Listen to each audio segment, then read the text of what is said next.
ito po ay tungkol sa po na mahal na mahal ang kanyang lola. Gayon din ang kanyang lola na mahal siya.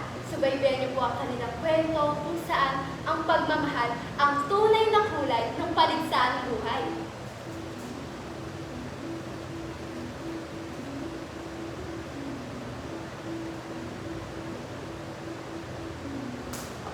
Time of death, 1:12 a.m. Hindi! Hindi! Hindi maaari! Ang apo ko! Hindi pa siya patay!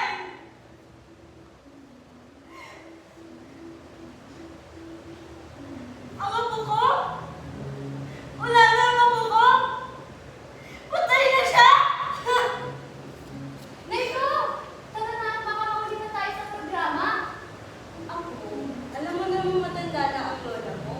Kaya ka na. Kalmado ako, Nay, no? Halina't sasabitan mo pa ako sa corona. Ha? Bonggang medalya mo pala.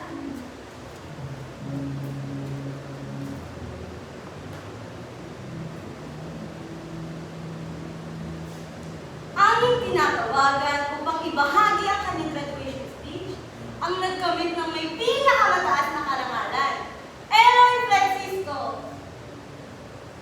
Isa na ng patimpalak ng buhay ang nagtapos ngayong araw nito.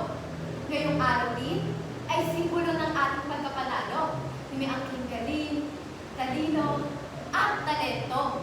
Kung kaya bago ko batiin ang lahat ng naririto, nais kong isipin niyo na ito ay isang beauty pageant kung saan gaano man kabigat ang ating kasuotan, gaano man kataas ang ating kinadala, gaano man kalaki ang gown natin na may suot, lahat ay ating gagawin upang corona ay may suot.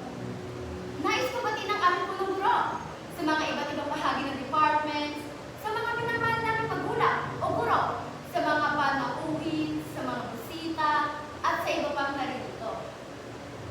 Isang mapagpalang umaga para sa ating lahat. Hindi naging madali ang hamon sa atin ng mundo. Ngunit, nanatili tayong matatag sa kabila ng balakid na ibinabato. Dahil dito, binabati ko ang bawat mag-aaral. Binabati ko kayo ng may pagmamahal. Kung kaya naway, manatili kayong malakas at matatag. Manatili rin kayong bonggang inspirasyon para sa lahat. Bago ko tapusin ang aking mensahe, nais ko yung yain ng bawat isa. Halina't samahan niyo ako masungkit ng corona sa makulay ng patimpalak ng buhay. Ngunit, sa kabila nito ay kailangan ipitin ang mabigat na kasuotan at takong na may kataasan. Congrats, Eloy ko!